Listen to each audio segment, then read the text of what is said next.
Donc là, on va passer avec des présentations très courtes autour de projets connexes, notamment sur les actualités autour de Cisguyane, mais aussi de ce qui se fait au Brésil et au Suriname autour de l'observation de la Terre. Donc, j'ai d'abord passé la parole à Patrick Coco de la collectivité territoriale et qui est en charge chef de projet Cisguyane. Merci. C'est avec quoi je passe avec. Ok, ça marche. Mesdames et messieurs, bonjour. Je suis Patrick Coco, chef de projet sur le projet CIS Guyane, ou en tout cas la phase 3 du projet CIS pour le compte de la collectivité territoriale. Avant d'aller plus loin dans la présentation, je crois nécessaire de rappeler pour ceux qui connaissent pas spécialement le projet ou qui le découvrent aujourd'hui, que le projet CIS, c'est le résultat d'un partenariat très étroit qui a été établi entre la collectivité territoriale de Guyane, le CNES, l'État, l'IRD et l'Université de Guyane autour de l'implantation sur le territoire d'une station de réception directe d'imagerie satellitaire. C'est un projet qui n'est plus tout jeune aujourd'hui, qui date quand même de 2005 et qui a bénéficié du concours financier de l'Europe dans ses différentes phases de mise en œuvre. Un petit rappel historique et sur la gouvernance. Donc, comme je l'ai dit, c'est un projet qui date quand même de 2005 avec une première phase durant laquelle le pilotage a été réalisé par l'IRD. C'est une période qui a été assez propice au développement ou en tout cas à l'appropriation des nombreux bénéfices de l'imagerie satellitaire, qui a permis de réaliser un certain nombre d'apprentissages sur le territoire et surtout de commencer à entamer ces différents travaux en coopération, comme ceux que l'on a l'occasion de réaliser aujourd'hui dans le cadre de Progisat. Une deuxième phase qui s'est initiée à partir de 2013 et qui a été marquée notamment par la rétrocession du dispositif à la collectivité régionale. À partir de cette période, il y a une volonté un peu plus manifeste qui a commencé à se mettre en œuvre à destination progressivement de la mise à niveau technologique des infrastructures pour pouvoir poursuivre l'aventure CIS dans la continuité de ce qui avait déjà été initié, mais surtout d'aller progressivement vers la constitution d'un pôle de compétences en information géographique sur le territoire, qui aurait vocation à permettre justement de se croiser, que ce soit la recherche, les institutions, les partenaires étrangers, tels que dans des cadres tels que ceux que l'on connaît aujourd'hui dans le cadre de Progisat. Donc, pour aller plus loin, donc en termes de fonctionnement, qu'est-ce que c'est? Il est question d'une antenne de réception, hein, qui permet la réception directe de données satellitaires optiques à très haute résolution spatiale dans un cercle de visibilité de 2500 km autour de la Guyane. Voilà, et qui permet donc du coup la réception directe de ces données dans le cadre d'un contrat de télémesure qui a été mis en place avec Airbus. J'ai eu l'occasion d'en parler déjà dans le cadre du séminaire qui s'est tenu à Paramaribo l'année dernière. À cette période, nous étions dans un mode de fonctionnement qui était dit un fonctionnement indirect. Depuis, les choses ont évolué, mais j'aurai l'occasion d'en parler de manière un peu plus précise dans les planches qui vont suivre. Ce qu'il faut surtout retenir, c'est que nous avons surtout, avec cette station, la capacité de réceptionner, ou en tout cas, nous avons négocié avec le fournisseur, des volumes de données à très haute résolution spatiale sur toute la zone également en bleu, ce qui ouvre de manière assez efficacement la porte aux actions en coopération. Donc techniquement, hein, une constellation satellitaire, une antenne hébergée sur le site du CNES CSG Montabo, une salle d'exploitation qui est située à l'IRD et qui du coup récupère le fruit de la télémesure de ces satellites à très haute résolution spatiale. Et dans le cadre de la couverture, en tout cas pour ce qui concerne la Guyane, de manière régulière en données Spot 6-7 Pléiade, voire Pléiade Néo. Alors l'actualité de l'année 2023, c'est évidemment par rapport à l'année dernière, le retour en conditions opérationnelles de la station 6 Guyane, c'est-à-dire avec le déploiement sur site depuis le début du mois, du terminal Spot Pléiade, qui permet à la station 6 désormais de récupérer, on va dire, son activité de réception directe et au-delà de cette réception, de la mise à disposition, de la production de données à très haute résolution spatiale optique sur la Guyane, la Martinique, la Guadeloupe, Saint-Martin et Saint-Barth, au travers d'un portail qui a désormais été mis en ligne et qui permet l'accès au catalogue CIS depuis le début de cette année. Alors le fonctionnement, il est centré, j'en ai parlé du catalogue, le fonctionnement est désormais centré autour de ce catalogue 6 puisqu'il est, on va dire, l'interface à partir de laquelle il vous est désormais possible de rentrer en lien avec à la fois les jeux de données mis à disposition dans le cadre de ce projet, mais également avec rentrer en lien également avec l'équipe projet. Donc la station 6, c'est une part de réception directe, on l'a vu, avec l'antenne et les terminaux déployés désormais au sein de l'IRD, mais c'est aussi de la réception indirecte avec des jeux de données qui pour l'heure ne sont pas encore tous déployés. Hein. Pour l'instant, il n'est question que de Pléiade Néo, mais qui doivent intégrer justement toutes ces ressources qui seront mises à disposition et hébergées dans le cadre de cette station 6. Ces données, donc, évidemment, seront mises à disposition via le catalogue. Le catalogue, il est accessible à des utilisateurs à la fois scientifiques et institutionnels, mais également à certains privés, dans le cadre notamment de projets de recherche en développement ou de prestations réalisées pour l'un des utilisateurs publics ayant droit. En termes de bilan, bon, on va dire arrêté au mois de mars, puisque depuis le mois de mars et jusqu'à la fin du mois de mai dernier, bon, là, on a été pas mal chahuté par les opérations adossées au déploiement.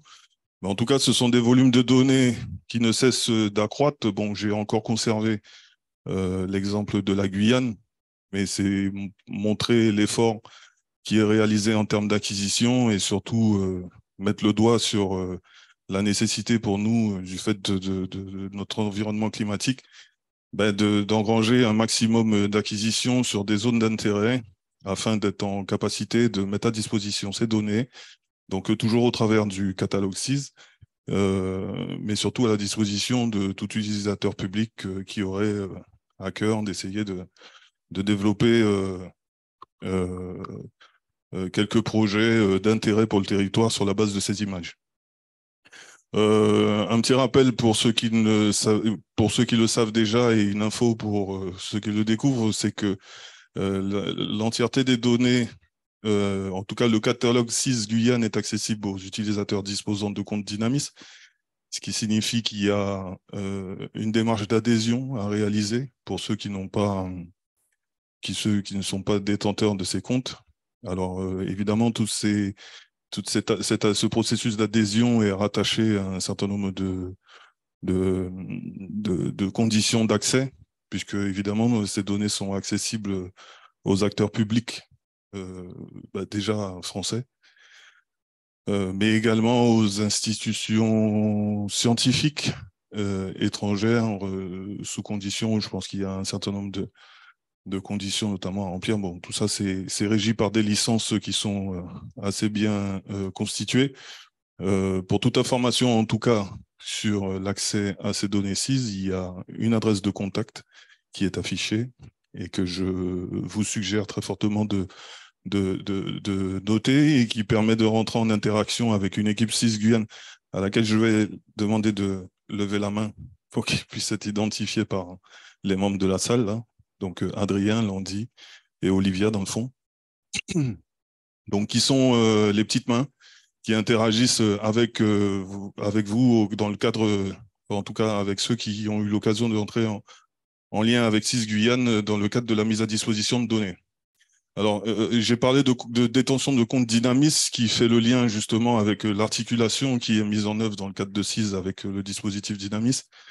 En l'occurrence, un partenariat qui a été établi entre CIS Guyane et ce dispositif national de mutualisation de données.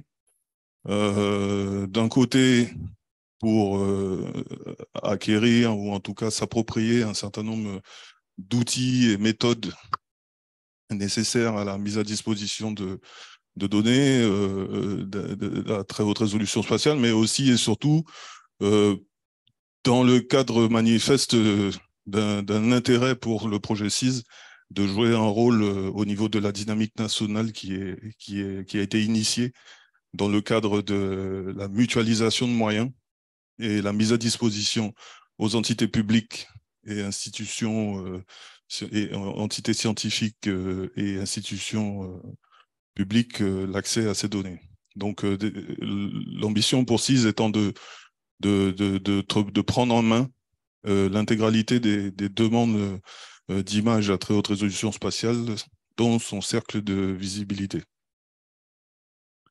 Voilà, les objectifs de ce projet, en tout cas ceux qui sont poursuivis par la collectivité, ils sont assez précis, hein, c'est-à-dire qu'il va être question déjà dans un premier temps de faciliter l'accès aux ressources technologiques et méthodologiques adossées à l'imagerie spatiale. Donc, au travers de toutes les ressources que pourront mettre à disposition la station CIS et son pôle de compétences dédiés. Des partenariats qui sont établis à des niveaux relativement stratégiques, au niveau régionaux, nationaux et européens. Un gros effort entamé en destination de la formation et donc de contribution assez importante de ce projet dans le cadre, parce qu'il est question pour nous de pérenniser un certain nombre de connaissances et d'expertises qui ont déjà été développées sur le territoire. Et pour ça, on bénéficie du support des acteurs du spatial et de la recherche. Il est question également de soutenir la mise en œuvre de politiques publiques du territoire. Voilà, je pense que c'est un grand vivier de projets à mettre en place pour relever un certain nombre de défis adossés à la mise en œuvre des politiques publiques. La Guyane et voire même la région amazonienne étant notamment soumise à un climat particulièrement compliqué, enfin en tout cas qui complique la mise à disposition d'images satellitaires optiques. Ce sont autant de défis à relever pour essayer de trouver des méthodes innovantes désormais pour contourner certains freins et arriver à produire de l'information qui soit utile aux entités publiques. Et voilà, il est question de stimuler également le développement local d'une filière aval du spatial en forte croissance.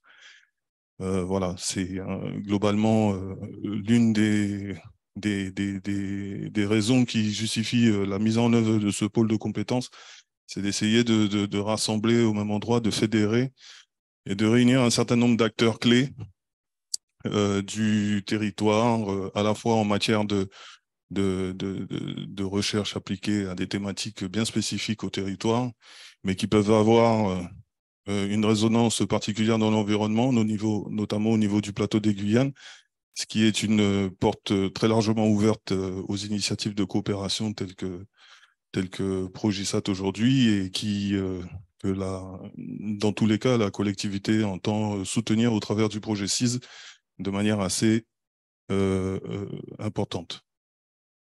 Voilà. Et en termes, alors cet après-midi, Landy aura l'occasion de faire un point focus sur les besoins qui ont été identifiés sur le territoire en matière de données et services à mettre à disposition de la communauté. Les thématiques, en tout cas, sont déjà clairement définies et toutes assez récurrentes depuis un certain nombre d'années. On bénéficie d'une expertise assez forte développée sur le territoire et qui est internalisée pour la plupart au sein de nombreux services publics et d'un certain nombre d'acteurs privés qui manifestent de plus en plus de l'intérêt à essayer de contribuer aux efforts de développement et d'innovation qui sont établis, ou en tout cas qui sont amorcés au travers du projet CIS. Et ça, c'est plutôt encourageant parce que ça va très lourdement, je pense, concourir à la mise en œuvre du pôle de compétences qu'on appelle un peu tous de tous nos voeux. Et c'était ma dernière planche. Je terminerai en vous remerciant pour votre attention et en vous sollicitant, enfin, me tenant à votre disposition si vous avez des questions. Je vous laisse cependant noter en bas de cette présentation mon adresse mail de contact en cas de besoin et celle de Landy Cyprien, qui est donc notre chargé d'animation et qui est aussi une interface assez, assez efficace et dans le cadre de la gestion des interactions avec les utilisateurs. Merci à tous.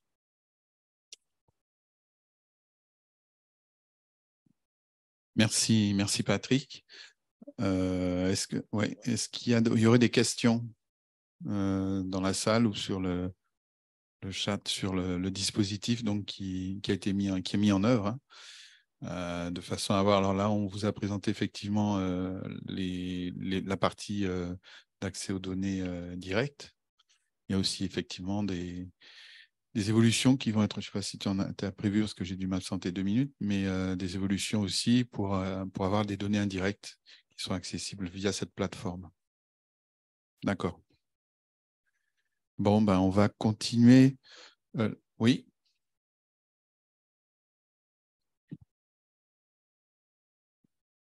Merci.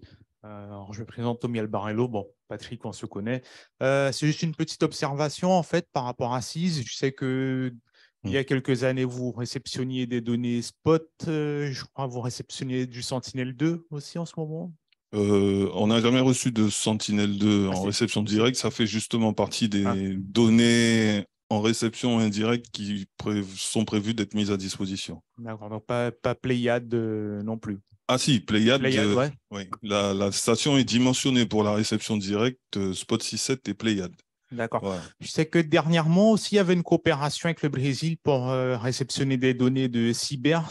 Je ne sais pas si c'est toujours le cas. Alors, il y a effectivement alors, dernièrement, ça date quand même d'il y a quelques temps, puisque la station est restée inopérante pendant pas mal d'années. Mais effectivement, ça figurait parmi les dernières actions que nous avons menées avec l'outil, qui était justement d'essayer d'évaluer sa capacité à réceptionner de la donnée Cibers en réception directe. C'est une expérimentation qu'on a menée à son terme, qui avait abouti à un succès, hein, puisque je crois bien que les données qui avaient été reçues ont été ensuite transmises directement à l'entité concernée pour en évaluer la qualité, et visiblement le résultat était revenu particulièrement probant. Donc ça reste des pistes, en tout cas pour la collectivité, qu'il va falloir creuser avec ses partenaires pour envisager en complément peut-être de tout ce qui est déjà dimensionné là, la possible réception de capteurs supplémentaires. Ouais, ben voilà, c'était juste pour conclure, ouais, c'était mon observation, c'est pour l'évolution, pour des capteurs supplémentaires. C'est ça. C'est en fonction du besoin qu'il y aura évolution. Ah ben, en fonction du besoin, en fonction des opportunités qui pourront se créer justement sur le sujet.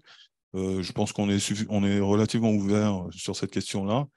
Ce qu'il faut savoir, c'est que, et j'en ai pas parlé, mais peut-être dans un autre registre également, c'est que toute l'archive historique de la station depuis son démarrage, c'est-à-dire depuis 2005, va être également disponible au sein de la station CIS et être mise à disposition justement en rejeu, en reproduction dans des niveaux de format qui sont peut-être qui n'étaient pas disponibles jusqu'alors et qui le deviendront désormais au travers de la station 6. Ouais. Ok, non, parce que c'était un souhait hein, du temps où j'étais en postdoctorat à l'IRD, quand je travaillais sur l'estimation des radiations solaires à partir d'images satellites. Enfin, on avait un peu un souhait, enfin, un peu en interne, de réceptionner des données de satellites météorologiques géostationnaires, GOES. Alors, je sais qu'il y a des collègues à l'INPI à San José dos Campos qui ont des dispositifs de réception et voilà, c'est s'il y a possibilité d'évolution, mais voilà, je ne sais pas si ça va être abordé dans les jours à venir, mais pour la réception de ces données-là, mais je pense que c'est en fonction du besoin. Non, je pense que dans un premier temps, on avait surtout à cœur de faire repartir le dispositif sur la base de ce qui avait été déjà dimensionné depuis quelques années déjà, c'est-à-dire remettre en place la réception directe Spot 6.7 et Pléiade, parce que ça répondait à un besoin assez important de la part de la communauté d'utilisateurs. Ça, désormais, c'est fait. Donc, désormais, il y a un très gros travail justement de valorisation et peut-être même de concertation et de réflexion qui va être menée, que ce soit avec les acteurs locaux, que ce soit avec les acteurs étrangers. Enfin bon, dans tous les cas, nous sommes ouverts à la discussion et je pense qu'on a déjà manifesté dans le cadre de nombreux projets, que ce soit en coopération ou autre. Donc, il y a plus qu'à, j'ai envie de dire. Voilà. OK, merci. Merci, oui. Donc oui, pour rebondir par rapport à ce que disait Patrick, donc dans le cadre du projet Progisat, on reçoit et la mise en place de la chaîne Sentinelle-2. Donc c'est toutes les données indirectes aussi qui sont reçues dans ce cas-là et qui vont être versées sur l'infrastructure Progisat, donc d'autres types de données qui vont être acquises et aussi les indices. Hier, j'ai parlé un peu des indices qui sont calculés de façon automatique et qui vont être mis aussi à disposition. Là, dans le cadre du projet, ça a été dans le cadre de certains besoins de l'équipe, mais qui seront aussi mis à disposition. Donc, il y a tout un volume de données sur le plateau des Guyanes qui va être acquis de façon automatique, avec tout ce que l'on peut faire de façon automatique au niveau de standardisation des produits, ce qui évite effectivement de multiplier les traitements et qui sont des fois un peu lourds lorsqu'on le fait individuellement. Là, ça va être fait par volume.